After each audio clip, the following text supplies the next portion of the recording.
Hi hello friends, welcome to our channel.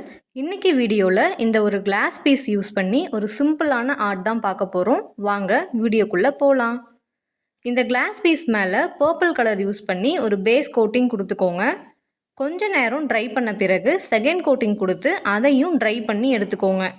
Next black colour கல்பிரிட்டை தூக்கி 2 Christmas ட்ரீயை வரைஞ்சிக்கோங்க. சரி, Christmas tree மாதிரி இல்லைனாலும் ஏதோ ஒரு மாதிரி இருக்குல்ல, விடுங்க. அடுத்து நம்ம வெள்ளையினை தூக்கி மேகமூட்டங்களை கொஞ்சம் பரவலாக வரைஞ்சிக்கோங்க. இப்போ என்ன பண்ணுறேன்னு பார்க்குறீங்களா? அது ஒன்றும் இல்லைங்க, இந்த மரத்துக்கு பிளாக் கலரை விட க்ரீன் கலர் கொடுத்தா நல்லாயிருக்கும்னு தோணுச்சு, அதுதான் வர்ணம் மாற்றிட்டுருக்கேன். அடுத்து என்ன, ஃபைனலாக வெள்ளையினை எடுத்து ஸ்டார்ஸ் எஃபெக்ட் கொடுக்கலான்னு நினச்சி ஒன்று பண்ணேன். ஆனால் அது கடைசியில் இப்படி பனிமலையாக மாறிப்போச்சு.